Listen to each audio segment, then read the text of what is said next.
Welcome back to the deep dive. It's wild, right? It's only day 9 of Trump's second term. I know, right?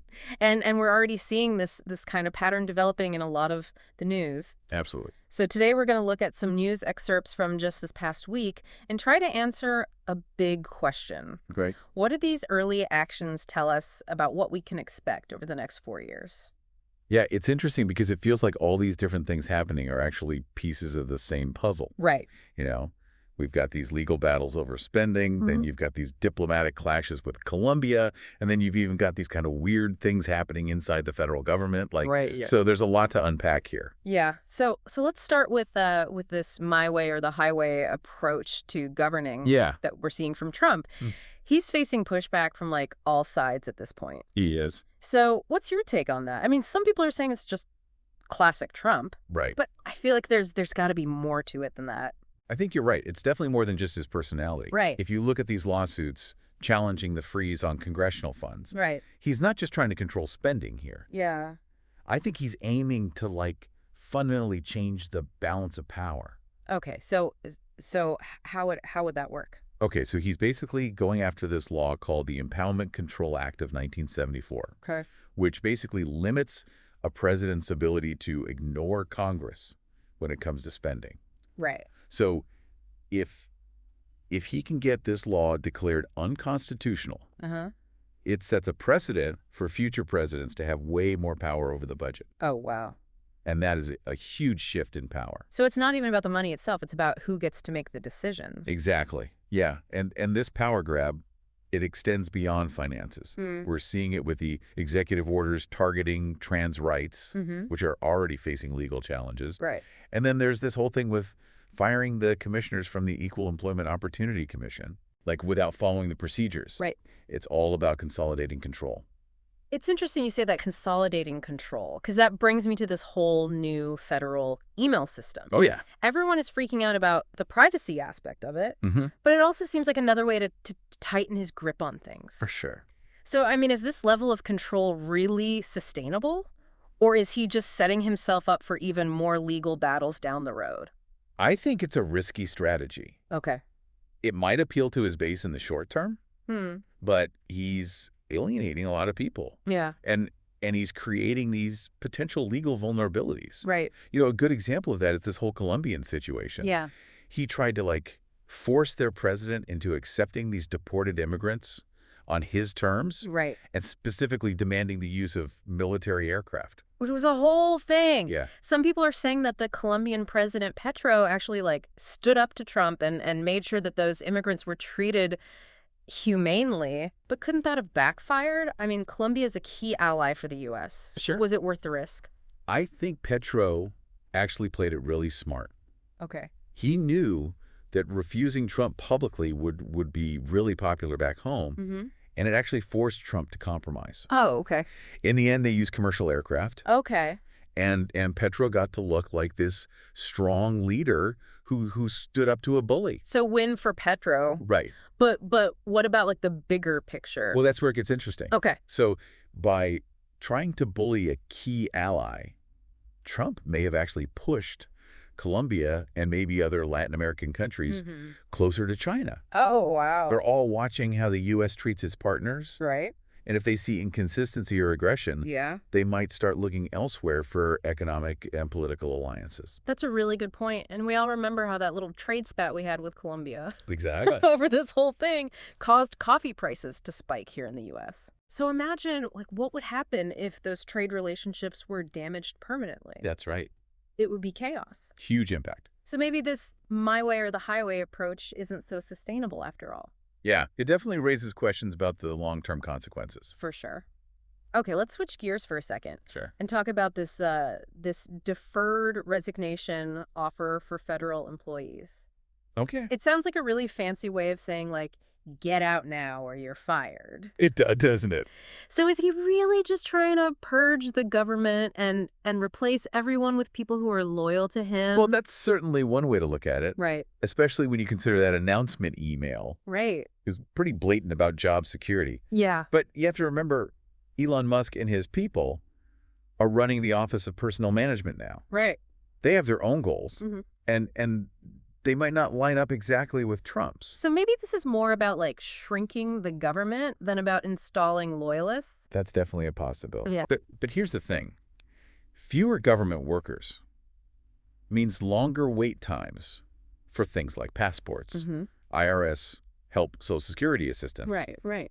These are things that affect everyday people, voters. Yeah. So if this starts impacting people's lives directly, Yeah. it could really backfire. It almost feels like they're not thinking about the long game here. They're just trying to, like, make a big splash right now. I think that's a fair assessment. Okay, speaking of short-sighted moves. Yeah. What about this whole situation with the Department of Justice? Yeah. It seems like Trump is trying to turn the DOJ into his own personal legal team. Yeah. Isn't that a little bit alarming? Incredibly worrying. Yeah. What's so troubling is how systematic it seems. Right. He's reassigning these experienced prosecutors. He's putting his political allies in key positions.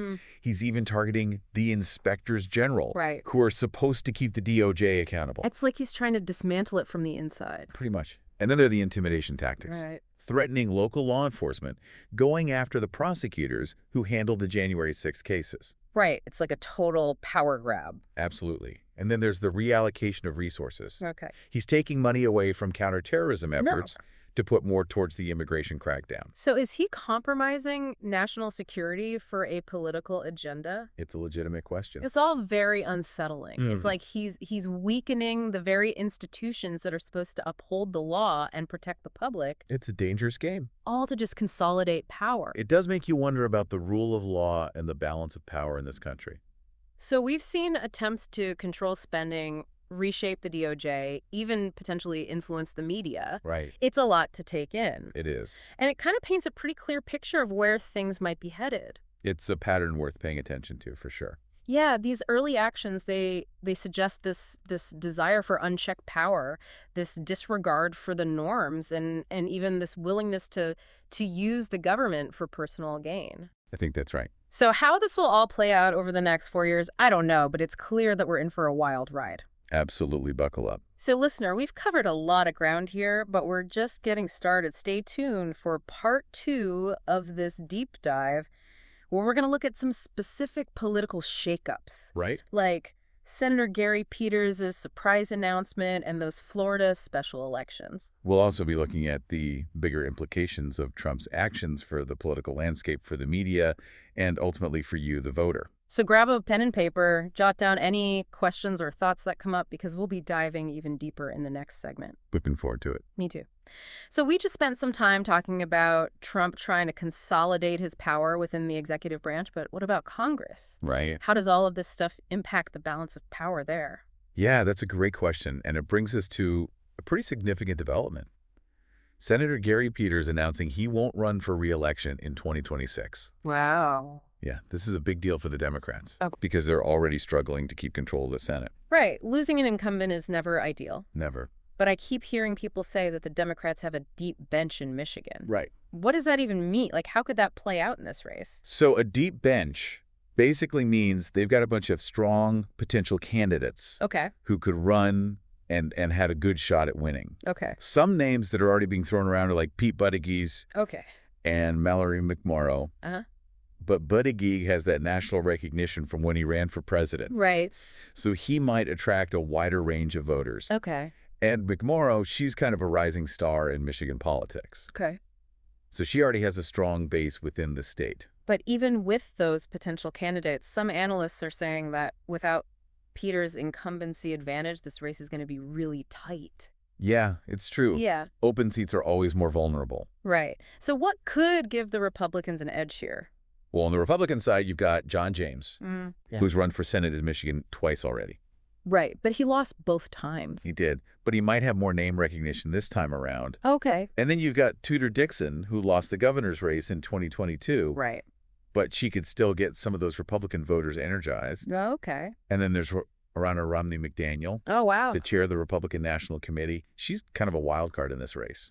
So even though Michigan's been leaning Democrat lately, the Republicans might see this as a real opportunity. Yeah, it'll be interesting to see how it all shakes out. Definitely. And this leads to another big question. How will this whole fight for Congress play out, during Trump's second term? Right. Will we see more of these like partisan battles, or could there be some weird alliances forming? Yeah, good question. Well, speaking of partisan battles, let's talk about Florida. Okay. They just had primaries for 2 House seats Right. that were vacated by, guess who? Trump loyalists. Of course. And the results are pretty much what you'd expect. Yeah, no big surprises there. So who are these new guys? Well, the Republican nominees are Jimmy Patronis and Randy Fine. Okay. And they are very much cut from the same cloth as the people they're replacing. Okay. Patronis is a huge Trump supporter. Like, he even tried to get the Florida legislature to give Trump millions of dollars to cover his legal bills. Wow. And Fine is a super hardline conservative Okay. with a history of saying some pretty inflammatory stuff. So not exactly a move towards moderation within the Republican Party. Not really. It seems like they're going all in on Trumpism. Even after all the controversy. It really makes you wonder about the future of the Republican Party. Yeah. Are they just going to keep going down this road of aligning themselves with Trump's brand of politics? Right. Or will we see them shift back to more traditional conservative values? And how will this all affect the 2026 presidential election? Right. Is Trump going to run again? And if he does, who could actually challenge him from within his own party? I mean, that's the million-dollar question, isn't it? Right now, it's hard to imagine anyone actually being able to take him on within the Republican Party. Right. He's still got a really strong hold on the base. But things could change, if his legal problems get worse or if the economy takes a nosedive. Yeah. We might start to see some of that support weaken. It's interesting how all of these smaller races, like the Florida primaries or the Michigan Senate race, can actually tell us so much about what's going on in the country as a whole. They really are like these little windows into the soul of American politics. Right. They're like microcosms of all these bigger forces at play. Exactly. And they often give us a preview of what we'll see happening on a national level. Okay, so we've talked about the power shifts in Congress and the battle for control in 2026. But there's another really important player in all of this that we haven't really talked about yet, the media. Right. What role are they going to play in all of this, especially with Trump seeming so determined to control the narrative? Well, the media's role is more important now than ever, but they're in a really tough spot. Okay. On the one hand, they have this responsibility to report the facts and hold people in power accountable. But on the other hand, they're constantly being attacked and undermined. And even threatened.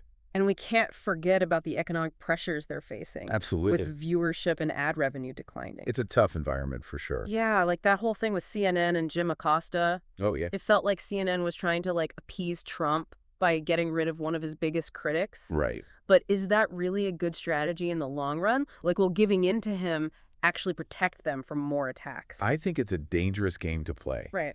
If news organizations start censoring themselves out of fear, then we lose one of the most important ways to hold power accountable. Right. And it sets a really bad example for other media outlets, especially smaller independent ones, who don't have the resources to fight back. Right. So how can they deal with this? How can they balance the need to report the truth with the very real threat of retaliation from a president who has no problem punishing his critics?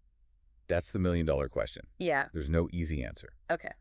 But it starts with a commitment to journalistic integrity. Okay. To being accurate, to being fair, and to being independent. Okay. It also means being willing to call out lies and misinformation. Right. Even when it's coming from the president. Even when it's coming from the most powerful person in the country. Exactly. And it means standing up for their rights. Yeah. Even when it's hard or even dangerous. It's a good reminder that a free and independent press is so important for a healthy democracy. Absolutely. And it's something that we as citizens need to protect and support. 100%. And this brings up a bigger point about the role of informed citizens in all of this. Right. What can everyday people do to make sure their voices are heard and their rights are protected? Yeah. I mean, for one thing, we can't just sit back and passively consume information. We need to think critically, question what we hear, and read verify sources. Be aware of our own biases. All of that. And we need to be willing to talk to people who have different opinions. Even if it's uncomfortable. Exactly. Yeah. It's about having those tough conversations and trying to find common ground. Right. And working together to hold our leaders accountable. Right. It's about actually being involved in our democracy, not just watching from the sidelines. Exactly. And don't underestimate the impact of your actions. Okay.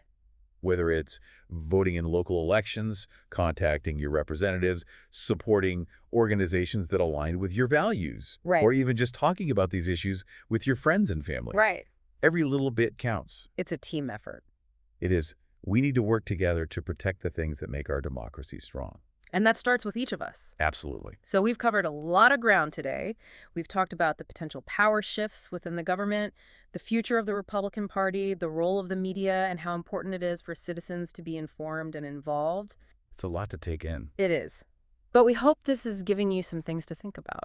Remember, this is just a glimpse into the first 9 days of Trump's second term. Yay. There's a lot more to come, and it's probably going to be a bumpy ride. But if we stay informed and engaged and keep our critical thinking skills sharp, we can get through these crazy times together. We can. What are your thoughts, listener? What stood out to you the most from this deep dive?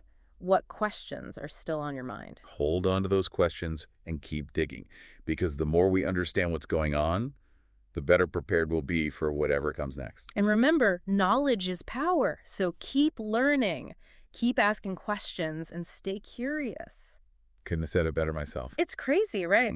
All these different things we've been talking about, they all seem to be connected to this idea of control, whether it's like controlling the story or the information people get or just like grabbing power. It feels like that's what's really motivating a lot of Trump's actions. It's a pattern we've seen with him for a long time.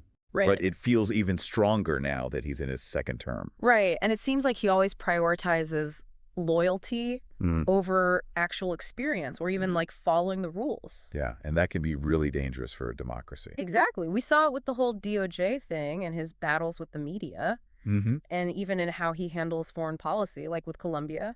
He basically sees any pushback or criticism as a personal attack that he has to shut down.